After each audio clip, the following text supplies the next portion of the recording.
Vamos à primeira carta de Coríntios, capítulo 6, versículo 19.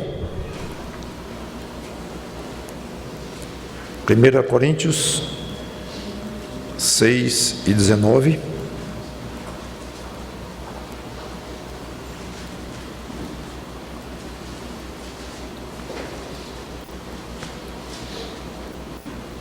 Eu vou ler só o 18 para dar um pouquinho do contexto.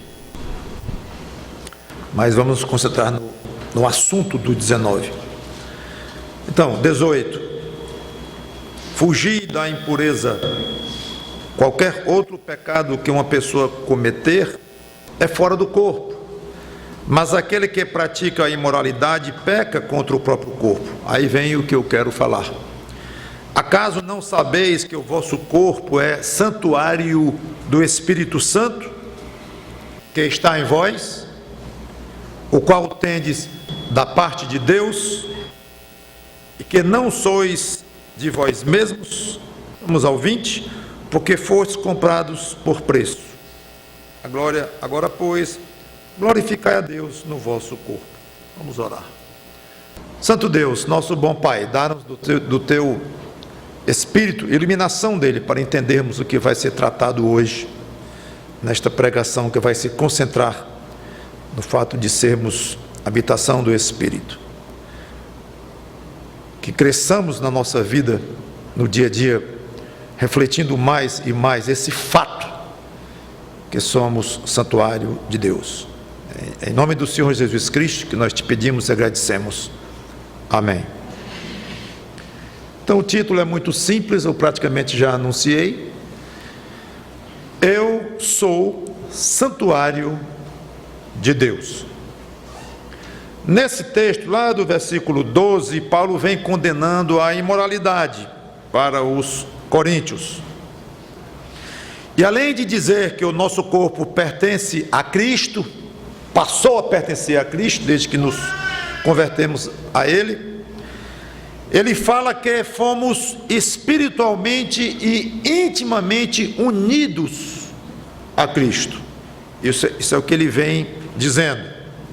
E ele baseia esta informação no fato que o nosso corpo passou a ser santuário de Deus, ou melhor dizendo, santuário do Espírito Santo, de uma maneira mais específica, santuário do Espírito Santo, que Deus fez habitar em nós, que Deus enviou para ser habitação nossa.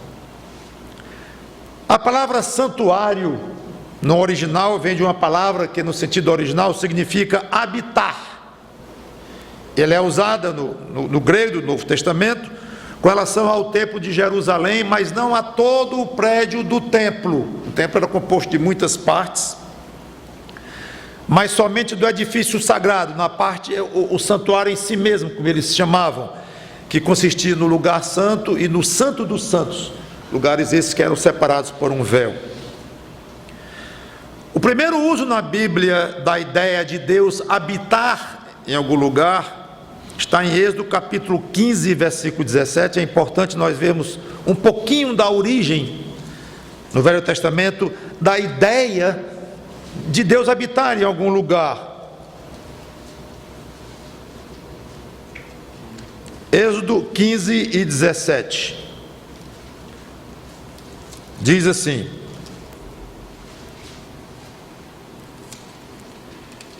Moisés falando no seu famoso cântico: Tu o introduzirás e o plantarás no monte da tua herança, no lugar que aparelhaste, ó Senhor, para a tua habitação. Agora vejam, logo em seguida: no santuário, ó Senhor, que as tuas mãos estabeleceram. Estava falando do tabernáculo, depois do templo que Deus iria construir em Jerusalém. Houve vários templos já em Jerusalém. Ideia aqui de santuário no hebraico, um lugar sagrado, um lugar santo. E veja como as duas noções estão aqui vizinhas uma à outra. O santuário, a tua habitação.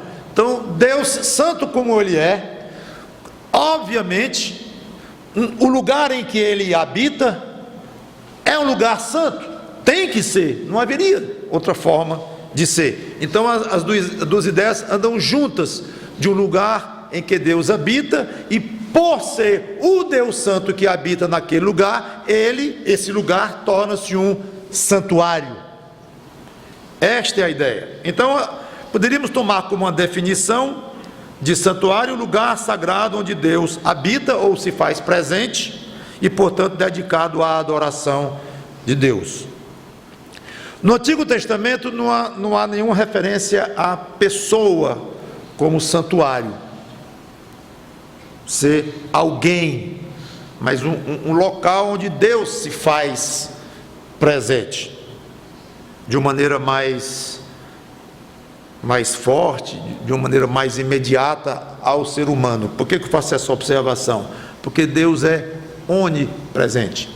Então quero ter o cuidado de fazer a seguinte distinção: quando eu digo, o irmão fulano estava presente no culto ontem, estava lá na igreja, eu vi, com toda certeza ele não estava em casa, com toda certeza ele não estava na praia, ele estava no culto. E se estava na primeira fila, com toda certeza ele não estava na quinta fila, era só ali, porque o homem só se faz presente num certo local.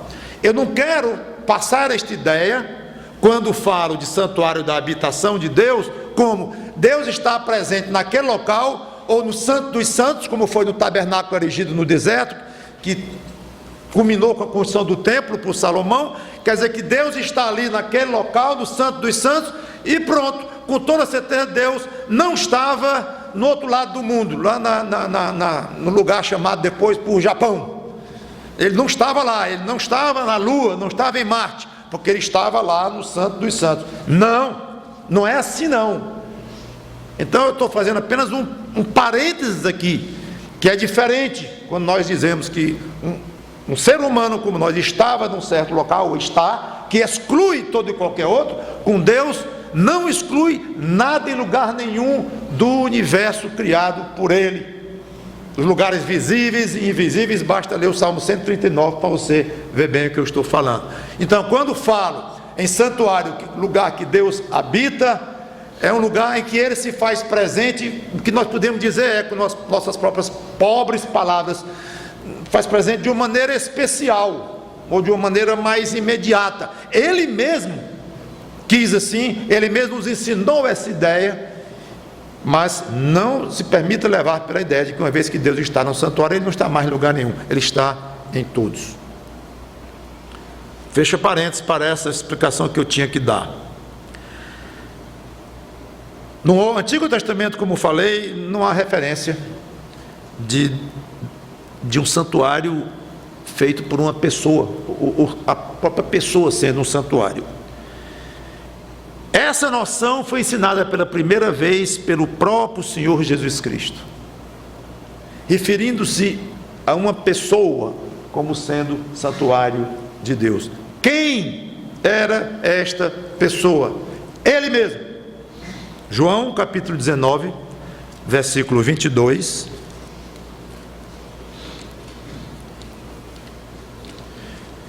João 19 a 22. Não, João 2, 19 a 22. Ok? Evangelho de João, capítulo 2, versículo 19 ao versículo 22. Jesus lhes respondeu. Vamos ao 18. Perguntaram-lhe, pois, os judeus: que sinal nos mostras para fazeres essas coisas? Aí ele disse, no 19. Jesus lhe respondeu: destruí este santuário, ou destruam este santuário, e em 3 dias o reconstruirei. Bom, obviamente Jesus Cristo estava falando do santuário do templo, onde ele estava lá. Será que era? Replicaram os judeus: em 46 anos foi edificado este santuário, e tu em 3 dias o levantarás? Ele, porém, se referia ao santuário do seu corpo. Então veio a ideia de um ser humano ser santuário de Deus. Sim, ele era um ser divino também. Mas a noção de um ser humano ser santuário de Deus nasceu aqui. Digo nasceu, foi ensinada aqui pela primeira vez. Nem os discípulos entenderam o que ele estava dizendo. Querem ver? Versículo 22, logo em seguida, olha aí. Quando, pois, Jesus ressuscitou dentre os mortos, lembraram-se os seus discípulos de que ele dissera isto, e creram na Escritura e na palavra de Jesus.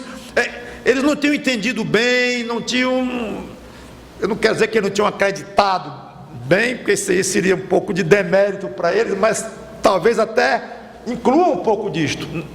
Na minha maneira de ver, é mais uma falta de entendimento do que mesmo de acreditar naquilo. Seja como for, eles não entenderam bem não. Quando Jesus ressuscitou, ressuscitou 3 dias depois, e ele disse que se destruíssem este templo, ele disse, ele reconstituiria em 3 dias. É ele, é o corpo dele, bem que ele disse. E agora ficou claro que reconstrução é essa que ele disse que faria com o próprio corpo dele se os judeus o destruíssem. Destruíram de fato, deixou de ser uma hipótese, passou a ser uma realidade, e deixou de ser uma hipótese o que ele disse. Ele não estava apenas imaginando alguma coisa, ou falando de uma maneira vaga, ele estava absolutamente preciso no que ele disse. Destruam meu corpo, experimentem. Destruíram. E eu o reconstruirei em 3 dias. Feito, dito e feito, foi ressuscitado. No julgamento dele, eu não vou ler, mas está lá em Marcos 14, para quem quiser ver depois, 57, 58. No julgamento, distorceram isso e usaram contra ele. Disseram que ele disse que ia destruir o templo de Jerusalém. Ele não disse isso, mas o diabo é muito chegado a distorcer a palavra de Deus. Na cruz, ele estava já lá, crucificado. O insultaram, dizendo: desce daí, não é tu que diz que vai reconstruir o templo em 3 dias? Pois desce daí, que é muito mais fácil descer de uma cruz do que fazer um templo inteirinho em 3 dias. Não entenderam nada, distorceram tudo. Seja como for, distorcendo ou não, os homens estavam sabendo o fato de que Jesus Cristo era santuário de Deus. Não é nem da maneira como o templo era santuário de Deus. Jesus também se disse assim. Eu entendo que é de uma maneira muito superior ao que o templo era santuário de Deus. Porque o santuário de Deus, no Santo dos Santos, onde Deus habitava no tabernáculo e no templo, era feito de materiais, tudo bem, materiais escolhidos, um lugar tornado sagrado, mas materiais. Mas quando se fala do corpo de Jesus Cristo, está se falando mais não de material inanimado, mas de um ser humano criado à imagem e semelhança de Deus. Obviamente Jesus Cristo não fugiu dessa regra, a natureza humana dele. E ainda mais, um homem criado à imagem e semelhança de Deus, sem pecado algum. Então é óbvio que essa noção de ser santuário de Deus cresceu com relação à noção anterior ou antiga de um lugar físico ser santuário de Deus, como era no tabernáculo e depois no templo em Jerusalém. A ideia ficou muito mais nobre, muito mais rica, muito mais sagrada, de que o templo de Deus não era mais lugar, não era mais, ainda era enquanto o templo existiu, depois foi até destruído e acabou-se mesmo, mas enquanto Jesus viveu, o templo estava lá, e poderia ser corretamente chamado de santuário de Deus, o Santo dos Santos lá, mas já estava destinado a ser encostada esta ideia, ficar para trás, porque algo mais novo e muito superior estava agora nascendo. Era a ideia, o fato de um ser humano ser santuário de Deus. Ser humano este, que sempre é bom lembrar, também era um ser divina. Mas eu estou jogando muita ênfase no aspecto humano, porque nós vamos já chegar no nosso caso. Ele foi além, e ele falou de um dia, no futuro, em que o Espírito Santo habitaria no crente. Veja então como passa a ideia de Jesus ser santuário, e ele joga o privilégio de ser santuário de Deus, não apenas para ele próprio, que não era pecador, que poderia propriamente ser habitação de Deus, porque Deus não habita com o pecado, ele podia dizer aquilo, e nós talvez concluíssemos, que pena que nós nunca vamos ter esse privilégio, essa audácia, esse atrevimento de dizer que nós somos de alguma maneira santuário de Deus. Eu conheço os meus pecados, meu amigo, muito bem. Isso é maluco dizer que eu sou santuário de Deus, como ele se fazia presente lá no tabernáculo, depois no templo em Jerusalém, e como Jesus Cristo, santo, puro, perfeito, era santuário de Deus. Eu dizer que sou santuário de Deus? Nunca. Então, de nós mesmos, muito provavelmente, nós não teríamos a menor coragem de pensar nisto. Está até com medo de blasfêmia. Mas ele vem e diz, João 14, 16 e 17. Essas doutrinas devem nos deixar empolgados, irmãos. João 14, 16 e 17. E eu rogarei ao Pai, e Ele vos dará outro Consolador, a fim de que esteja para sempre convosco. O Espírito da verdade, ele vai explicando. O Espírito da verdade, que o mundo não pode receber, porque não o vê, nem o conhece. Vós o conheceis, porque ele habita convosco e estará em vós. O ensino novo. Isso leva a crer que não ocorria tal fato no Antigo Testamento. Ou seja, que o Espírito Santo habitava na alma, no espírito de alguém temente a Deus na época, um crente da época, salvo pela fé, na revelação até a época. Alguns têm a ideia de que não é tão novidade não, e de que o Espírito Santo sempre habitou nos santos, sempre habitou nos salvos, incluindo o tempo do Velho Testamento.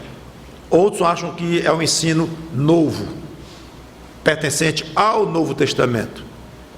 E, obviamente, antes havia a orientação do Espírito Santo no salvo. Ninguém é salvo sem a orientação do Espírito Santo, sem o trabalho do Espírito Santo, sem a iluminação do Espírito Santo. Não é diminuir o trabalho do Espírito Santo no Velho Testamento, nem desviar-se do trabalho dele para alguém chegar à salvação pela fé no Velho Testamento. Não.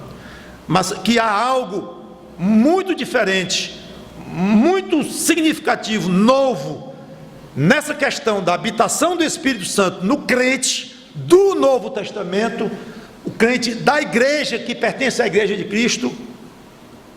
As indicações são fortíssimas. Eu sou convicto disto, de que é uma doutrina neotestamentária e é uma característica dos crentes que formam a igreja do Senhor Jesus Cristo, inaugurada no dia de Pentecoste, e que será arrebatada aos céus quando o Senhor Jesus Cristo voltar para reinar. No Novo Testamento, então, nas cartas de Paulo, ele desenvolve essa nova doutrina de que, sendo a habitação do Espírito Santo, o crente tem que ser santuário de Deus. Não tem outra forma. Ora, se o lugar em que Deus habitava, no Santo dos Santos, no tabernáculo no meio do deserto, era um lugar santíssimo, sagrado, como vou já comentar melhor, porque Deus estava ali de uma maneira mais especial, como comentei, não é unicamente ali, mas de uma maneira mais forte ali, era sagrado. Se ao dizer que ele era santuário de Deus, o próprio Jesus Cristo era alguém sagrado, que sabemos que ele era, sem pecado, inclusive, puro, tudo bem, Jesus pode ser habitação de Deus, porque onde Deus habita tem que ser santo, e ele era um santo total, porque não tinha pecado algum. Mas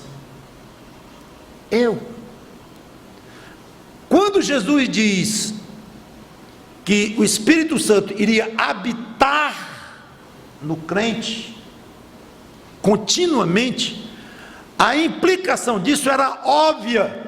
Então o crente é considerado absolutamente puro aos olhos de Deus, porque assim o Espírito Santo não viria habitar em lugar nenhum, em um corpo humano nenhum, se não fosse considerado por ele, Espírito Santo, por ele, o Deus triuno, totalmente santo. Passou a ser santo, porque ele veio habitar ali, e o próprio fato dele vir habitar, já mostrava que era algum lugar, local, santo. 1 Coríntios 6,19, que é o nosso texto, com o qual eu li, vale a pena repetir dentro de toda essa explicação.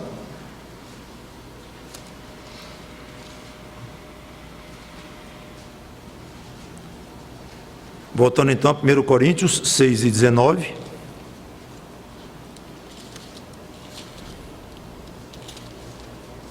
Acaso não sabeis que o vosso corpo é santuário do Espírito Santo? A mesma explicação que Jesus Cristo deu para ele próprio: destruí esse santuário e em 3 dias o reedificarei. Ora, mas levou 46 anos e tu vai fazer em 3 dias? Ele se referia ao corpo dele. Eu li para vocês. Então vejo como ele estende o benefício de ser habitação do crente, o altíssimo, habitação do Espírito Santo, o altíssimo privilégio, ele estende a nós. Não sabeis que o vosso corpo é santuário do Espírito Santo, que está em vós, o qual tendes da parte de Deus, e que não sois de vós mesmos? Agora, volte um pouco para capítulo 3, ainda de 1 Coríntios, versículo 16. É curioso que Paulo faz a mesma pergunta, quase que ele repete então no capítulo 6, uma vez que já está aqui no capítulo 3, ora: não sabeis que sois santuário de Deus e que o Espírito de Deus habita em vós? Novamente, do jeito que em Êxodo estava junto a ideia de santuário e de habitação de Deus, aqui de novo, os dois conceitos aqui, santuário de Deus e habitação de Deus, porque uma coisa implica na outra. Aonde Deus habita é um santuário, se torna um santuário pela santidade absoluta dele. Então o crente aprende que ele se tornou um santuário de Deus, em que o próprio Espírito Santo habita nele. Esse ensino é estendido para a igreja em termos coletivos. Vamos a Efésios capítulo 2, versículos 21 e 22. Até aqui falamos no aspecto pessoal, Paulo falou em 1 Coríntios, mas indo para Efésios capítulo 2, versículos 21 e 22, nós lemos: no qual todo o edifício, bem ajustado, cresce. Para quê? Santuário dedicado ao Senhor, no qual também vós juntamente estáis sendo edificados. Para quê? A habitação de Deus no Espírito. De novo, a ideia, santuário, habitação de Deus, é porque uma coisa é consequência da outra. Então a igreja como um todo, a igreja, tanto a igreja, uma igreja local, como uma igreja geral, a união de todos os crentes salvos em toda a época da igreja, a igreja como uma unidade, ela é um santuário, o conjunto dos crentes juntos. Não é o santuário aqui como era na época do Velho Testamento, o santuário, um lugar físico. Então não é que este lugar onde eu estou aqui, este palco aqui, este lugar é um lugar santo, porque Deus está habitando no nosso santuário. Esse lugar é mais santo do que o lugar onde vocês estão aí, porque aqui está o pregador com a Bíblia aberta, numa referência ao santo e aos santos santos do Velho Testamento. Nada disto, não é nada a ver com isso. Esse lugar não é santo em si, o lugar físico não é. Esse lugar se torna santo porque ele está cheio de santuários de Deus, individualmente, que é você que é crente, e você. Então podemos dizer, ao mesmo tempo que aqui temos vários santuários de Deus reunidos, por outro lado podemos dizer que temos um santuário de Deus aqui reunido, que é o aspecto coletivo. Esta igreja é o santuário de Deus. Ensinos valiosíssimos. Eu quero ajudar um pouco a compreender este fato, a importância deste fato, lembrando alguns aspectos rapidamente do Velho Testamento.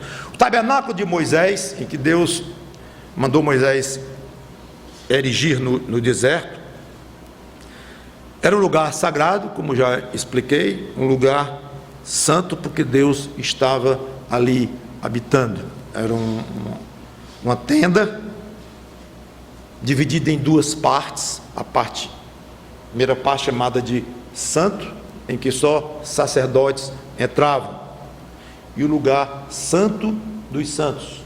Os lugares eram separados por um véu, e nesse santo dos santos só o sumo sacerdote entrava uma vez por ano, no dia da expiação, cheio de orientações, de instruções, de limitações, porque Deus estava ali.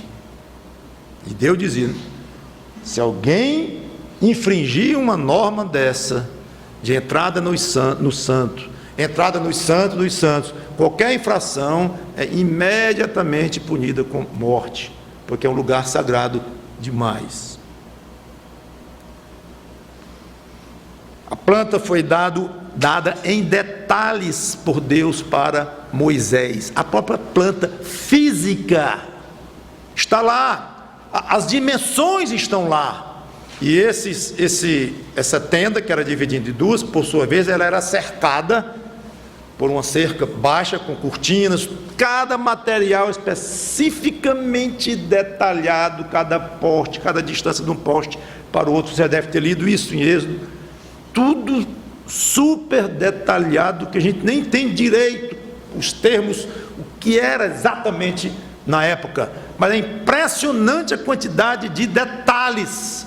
Se nós não entendemos direito, pelo menos uma coisa nós sabemos: era muito importante para Deus aquele local, desde a cerca que arrodeava a tenda onde estava o santo e o santo dos santos. Tudo era importante para Deus, mostrando o significado para o povo do que era estar no lugar em que Deus habitava. Uma dimensão daquela errada, e haveria punição certamente muito grave. Teve homens que ofereceram incenso diferente da fórmula do incenso que Deus mandou. Morreram na hora. No ato, vocês conhecem a história. Mas que coisa tola, uma coisa pequena, que mudou a fórmula de um incenso. Que diferença faz para Deus? Toda, a ponto de ter matado os homens que assim fizeram. A montagem, a desmontagem, o transporte era função apenas de alguns levitas da tribo de Levi, descendentes de Levi. Não era qualquer um que podia carregar as varas que eram enfiadas em argolas, no caso da arca, e de várias outras peças, não podiam ser tocadas nem pelos levitas. Lembram que uma vez a arca ia, o boi que levando a arca tropeçou, e Uzá, pegou na arca e morreu imediatamente. Não pegue nesta arca, porque ela representa a habitação de Deus. Você não pode imaginar o que é isso, meu amigo. Morreu. Usar. O templo de Salomão, construído 400 e tantos anos depois que os judeus chegaram, então, na Terra Prometida. É interessante alguns aspectos. Davi quis construir, desejou intensamente construir, juntou material preciosíssimo, deu do tesouro particular dele, do rei, para a construção. Deus não aprovou que Davi construísse. Davi, homem queridíssimo de Deus, usadíssimo nas Escrituras, nos Salmos, o tamanho do que a Escritura, o espaço que ela leva falando da vida de Davi, é algo fantástico. Vai não, Davi, construir o meu templo. E ele queria, mas por que ele não deixou Davi construir o templo? Porque tu és um homem de guerra, derramaste muito sangue na minha presença. Não vai, está lá em 1 Crônicas e eu não vou ler. Não vai. Quem vai construir o templo é o teu filho, Salomão, que vai ser homem de paz. É interessante que o império de Salomão ainda se tornou maior do que o de Davi. Foi o ápice do império israelita dos judeus chegou no reinado de Salomão, que era um homem de paz. Claro que ele pegou do pai, já um reino muito bem estabelecido, expandido, mas não se sabe bem, não podemos afirmar se foi uma punição de Deus para com Davi. Talvez não sou como uma punição, como um castigo. Talvez o seguinte: você tinha a missão de fazer o que você fez, e ele tinha de fato esta missão da parte de Deus, e ele era um homem zelosíssimo por Deus, ganhou todas as guerras em que ele entrou. Detalhe, ele entrava nas guerras quando era provocado, pelo menos é o que dá a ideia nas Escrituras, não um expansionista nato, porque gostava de se expandir, mas ele era muito atacado pelos vizinhos, ele atacava e conquistava. Então não havia jeito de se expandir, de ser um reino forte como chegou a ser, sem muita luta, muita guerra, muito sangue derramado. Tudo bem, castigo ou não, Davi, punição ou não, você sendo fiel ou não ao que eu quis que você fizesse em vida, mas uma obra eu não vou lhe dar, a obra de fazer o meu templo, o lugar onde eu vou habitar, substituindo o tabernáculo que tinha vindo há muitos anos do deserto. Vai ser teu filho, homem de paz. Isso é altamente significativo para o tipo da obra que estamos falando. O homem de sangue não vai fazer o lugar onde eu vou habitar. Eu quero um homem de paz. Feito de material, como já falei, muito precioso, usando pessoas extremamente hábeis. Muita gente Salomão usou para fazer o templo. Foi uma construção não muito grande, mas riquíssima, extremamente sofisticada em termos de construção, de habilidade, de todo tipo de mão de obra que você possa imaginar para a época. Então foi uma construção absolutamente maravilhosa, detalhada, o templo de Salomão. Última observação sobre o Velho Testamento é que tanto o tabernáculo quanto o templo de Salomão, depois foi destruído o templo que Esdras esteve participando da construção, depois o templo de Herodes, que fez ou complementou o templo ficou enorme, grande e bonito.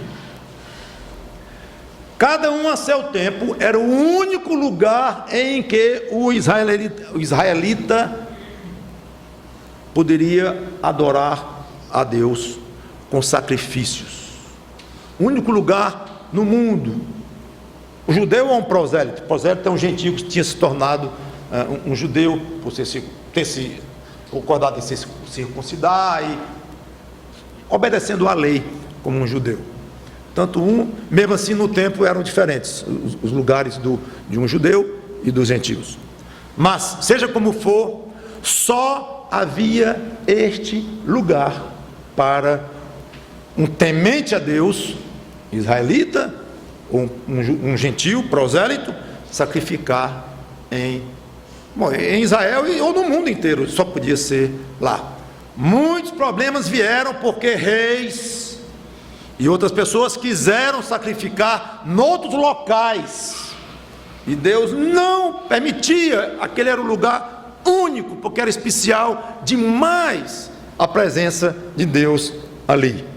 Então você adorava a Deus, e a adoração naquela época, vamos dizer, a adoração completa a Deus incluía o sacrifício do animal que você levava. Eu digo adoração completa porque obviamente alguém poderia adorar a Deus na sua casa longe de Jerusalém, mas a adoração completa, o aspecto íntimo, interno, com o aspecto externo, aquelas ordenanças que Deus tinha, aquelas regras que Deus tinha estabelecido, só lá em Jerusalém, no templo em Jerusalém.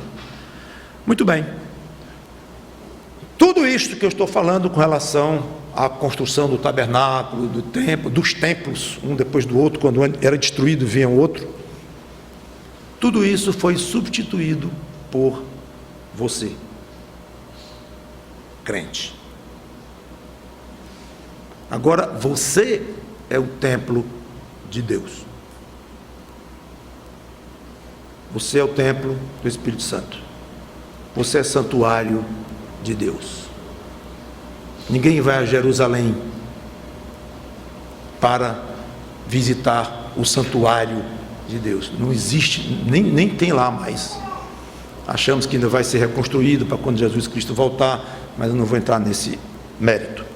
Mas não existe hoje um lugar onde se possa dizer: ali é o santuário de Deus, é onde Deus habita.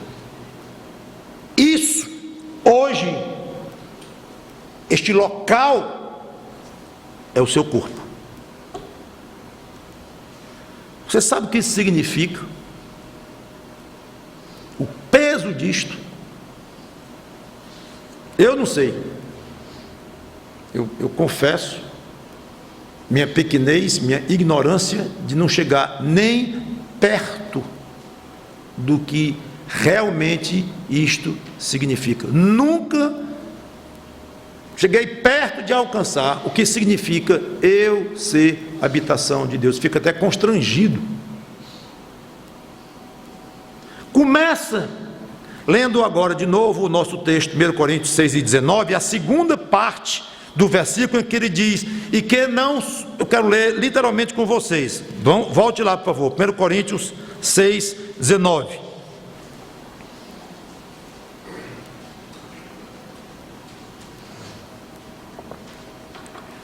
Acaso não sabeis que o vosso corpo é santuário do Espírito Santo que está em vós, o qual tendes da parte de Deus, e que não sois de vós mesmos, nem de você próprio você não pertence mais, o seu corpo não é mais seu. Cristo ele tomou conta, se apossou dele, enviando o Espírito dele, e Deus Pai enviando o mesmo Espírito Santo para habitar em nós, santuário de Deus. Esse de Deus significa que é onde Deus está morando, num certo sentido que eu já expliquei, e também que pertence a Deus. As duas coisas, as duas ideias estão aí. Santuário de Deus, onde recebe a presença de Deus dentro e pertence a Deus. Eu quero comentar 4 consequências práticas e encerrar, pelo fato de nós sermos santuários de Deus. Primeira, somos sagrados, muito valiosos para Deus. Vamos a 1 Coríntios 3, 16 e 17. Eu já toquei neste versículo, mas eu quero voltar lá, porque eu quero agora enfatizar o 17. Não sabeis que sois santuários de Deus e que o Espírito de Deus habita em vós? Se alguém destruir o santuário de Deus, Deus o destruirá. Porque o santuário de Deus que sois vós é o quê? Sagrado, santo. Destruir no grego significa literalmente destruir mesmo. A tradução é perfeitamente essa. Só que há o sentido metafórico, que é corromper, depravar, estragar moralmente. E é isso que Paulo está dizendo aqui. Se alguém estragar, corromper alguém que é santuário de Deus, Deus vai destruir essa pessoa. E essa destruição aí muito provavelmente inclui punições e até mesmo a condenação eterna.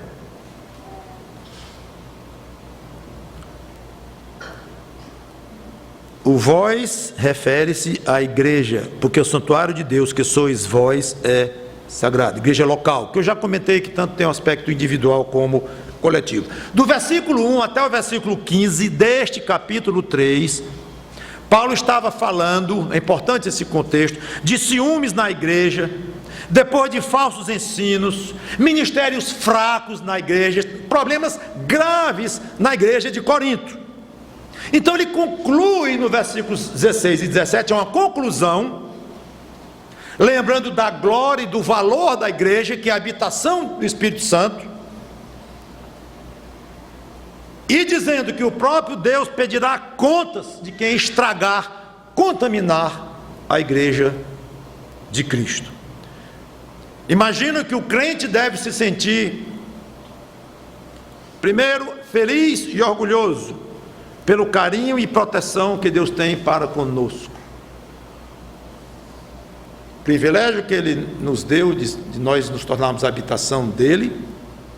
Está de olho em quem mexe conosco, porque somos sagrados. Se alguém mexer comigo, se alguém me prejudicar moral, espiritualmente, se alguém me estragar, me corromper, lhe estragar, vai se haver diretamente com Deus, que vai destruir o outro. O verbo é o mesmo. Isso nos deixa envaidecidos, no bom sentido, obviamente. Por outro lado, o que pesa sobre os seus ombros, os meus ombros, com esta afirmação aqui, é algo muito, muito grave. Ao fazer parte de uma igreja, você faz parte de algo sagrado, sobre o qual Deus está de olho, com muito zelo. Veja bem como você vai influenciar as pessoas da sua igreja. Que tipo de ministério, que tipo de atitude, que tipo de comportamento, que tipo de influência cristã você vai ter sobre o seu irmão. Porque do jeito que você é a habitação de Deus, Ele também é. Do jeito que Deus está de olho em você, lhe protegendo, está também protegendo o outro. E se você for o ofensor, se você for aquele que vai destruir o irmão, e esse destruir aqui, repito, no sentido moral, espiritual, de danificar espiritualmente, prejudicar, contaminar, Deus vai pedir contas suas. Tudo bem, o aspecto que eu comentei de morte eterna não vai se aplicar a um crente, que ele já escapou dessa situação, obviamente, seria para alguém que não tem Cristo. Mas lembro que a ideia de destruir é algum tipo, não é obrigatoriamente uma destruição total, pode ser um aspecto de estragar, de causar grande dano. Eu não sei como é que Deus vai tratar um crente que contaminou o outro, desviou o outro, influenciou negativamente o outro. Eu sei o seguinte, vai ser um tratamento muito sério. de um pai que sabe que precisa disciplinar pesadamente aquele filho, é em amor que ele faz isso, não deixa de ser pai por isso, mas não pense que por isso você está fora da possibilidade de ser duramente tratado pelo Pai Celeste. É em amor, mas o amor muitas vezes assume uma dureza de aço. Muito cuidado com a sua influência na sua igreja. Segunda consequência prática do fato de sermos santuário de Deus: o conceito de santo é duplo, puro e separado. Separado do mundo para Deus. Nós não podemos ser misturados com o mundo, porque isso vai nos contaminar. Uma feridinha do filho que caiu no chão e arranhou, você bota ali o remédio, isola, cuidado, uma coisa suja aqui em cima, isola para não contaminar, não infeccionar. Nós somos contamináveis, nós somos infeccionáveis, moral e espiritualmente. Devemos ter cuidado com as nossas associações. Esse perigo vai deixar de existir no céu, mas aqui existe em alto grau. 2 Coríntios capítulo 6, versículos 14 e 18.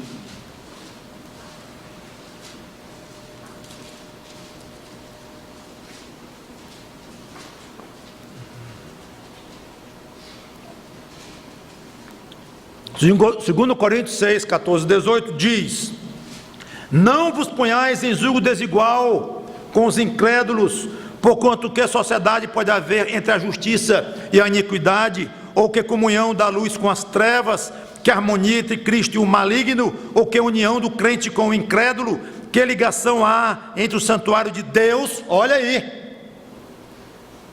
que ligação há entre o santuário de Deus, o crente no caso, e os ídolos? Porque nós somos santuários do Deus vivente. Chega a dar arrepio uma frase dessa. Como ele próprio disse: habitarei e andarei entre eles, serei o seu Deus e eles serão o meu povo. Por isso, retirai-vos do meio deles, separai-vos, diz o Senhor, não toqueis em coisas impuras, e eu vos receberei. Serei vosso pai, e vós sereis para mim filhos e filhas, diz o Senhor Todo-Poderoso. Se era inconcebível ídolos em santuários feitos de pedra, como já comentei, em lugares físicos, quanto mais quanto o santuário de Deus é um filho de Deus. Isso aqui é muito vasto, seria outra pregação inteira ou até mais de uma, mas eu quero com algumas frases resumir. Não é para confundir o contato com o mundo. Contato com o mundo. Vós sois o sal da terra. Para salgar um pedaço de carne, nós temos que melar toda aquela carne com grãos de sal, temos que espalhar. Então, se nós somos sal da terra, nós devemos estar espalhados, tendo contato com o mundo. Somos luz do mundo, não vamos esconder a nossa luz embaixo de uma panela, nós vamos botar num lugar bem alto para iluminar. Então o crente tem que estar de uma certa forma visível ao mundo, e ao estar visível ele tem contato com o mundo. Claro, o próprio pai do crente ou a mãe pode ser alguém sem Cristo, um irmão dele, um amigo, um parente, um colega de trabalho, o chefe. A sociedade está cheia de pessoas sem Deus, pessoas do mundo. Não podemos nos isolar, como fizeram alguns ao longo da história medieval, a Idade Média, que se isolavam, os eremitas, e ficavam ali nos mosteiros isolados do mundo. Não. É uma má interpretação de passagens como essa de 2 Coríntios 6, em que manda nós sermos separados do mundo. Ela é ser levada a um extremo. Este ensino isola total e completamente. Mas como é que os outros vão ser salvos? Os outros do mundo? vamos levar o evangelho como a eles, se não tivermos contato com ele? Então, contato com o mundo é fundamental, mas misturar-se com o mundo é que é o pecaminoso. Não podemos ser influenciados pelo mundo em assuntos que têm a ver com a nossa adoração a Deus. É isso. Então o contato vai no aspecto pessoal, no aspecto profissional, no aspecto social, morando no mesmo condomínio, mas qualquer influência que você vá ter sobre alguém do mundo, que vai afetar o seu comportamento cristão, a sua espiritualidade, a sua adoração a Deus, começa a ser uma contaminação. Então aquele contato tem que ser interrompido, cirurgicamente interrompido, porque está começando agora a infringir a doutrina da separação. É triste ver um crente que valoriza mais alguma coisa no mundo mais do que valoriza a Cristo, e por isso se associa, se mistura e se contamina, e vai acabar contaminando a igreja, naquilo que eu acabei de comentar anteriormente. Cuidado com associações com quem não é salvo pela fé no Senhor Jesus Cristo. Nunca ultrapasse o contato ao ponto de virar uma mistura. Terceira consequência e penúltima, a pureza pessoal deve ser algo constante. Versículo 6 no capítulo 17, que eu já li. Retirai-vos do meio deles, separai-vos, diz o Senhor, não toqueis em coisas impuras, e eu vos receberei. Cuidado, não, o pastor já falou nisso, está repetindo. Não. Porque quando eu falo impureza, um primeiro aspecto da impureza, ou dizer, um aspecto da impureza, é a sua mistura com o mundo, é um contato que passou a ficar exagerado e influente na sua vida, e passou então a ser uma mistura pecaminosa, e você então deixou a impureza de fora lhe contaminar. Porém, e aqui é por isso que eu quis colocar este aspecto, pureza pessoal, esqueça o mundo, e você ainda é um universo de impureza dentro de si, infelizmente.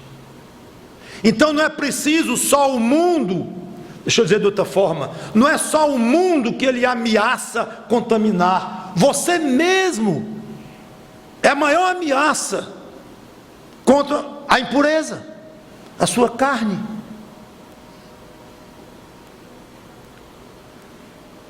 Estava um pouco preocupado com o tempo que eu iria gastar, eu vou tentar ser muito rápido, para explicar uma dúvida que pode ter. Como é que eu ainda sou um mundo de ruindade dentro de mim, com a minha carne, e o Espírito Santo habita em mim? O pastor passou a mensagem todinha dizendo que ele só habita em lugar santo, que ele é um Deus santo, não pode habitar com pecado. E como é que fica isso? Que contradição é esta?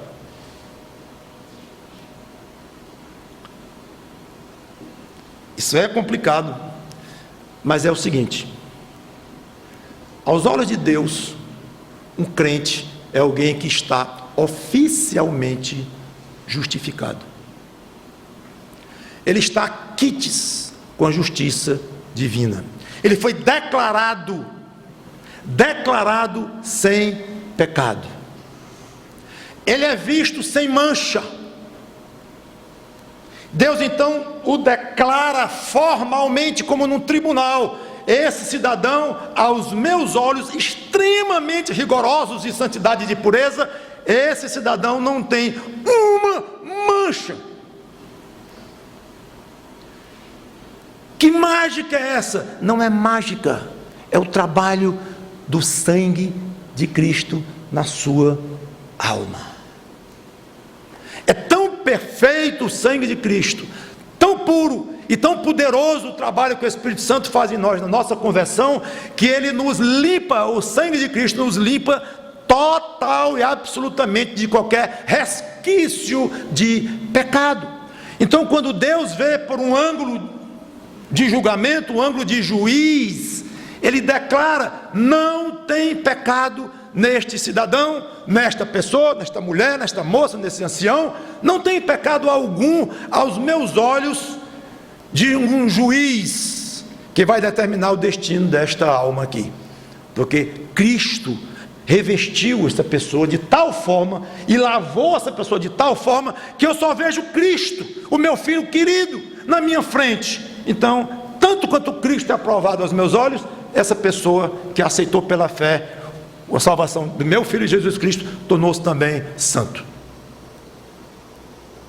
É por isso que o Espírito Santo vem habitar no crente, por este aspecto em que Deus não vê mais nada de pecado no crente.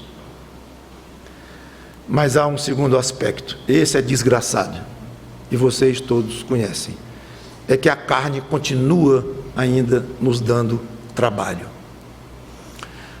Deus não quis, na sua sabedoria, arrancar de nós toda a carne que nos tenta, a nossa mente com muita impureza ainda, e muitos resquícios de coisas passadas, e ainda tentações presentes.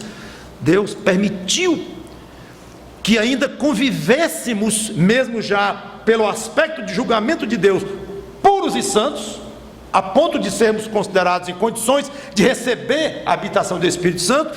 Paralelamente a isto, há uma outra realidade que nos atrapalha, é daí onde vem a famosa guerra, a luta da carne contra o Espírito. Então, fecho o parênteses quanto à explicação, como é que pode Deus habitar num crente, uma vez que ele ainda comete pecados. Esses pecados já estão perdoados pela justificação em Cristo.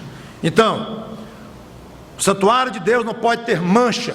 Se devemos evitar a contaminação do mundo, evite, talvez antes do que esta do mundo, a sua própria contaminação da sua própria carne. Cuidado. O pecado desonra o santuário que você é. Quarta e última consequência de sermos santuários de Deus: agrade menos a esta desgraçada desta carne. Agrade menos.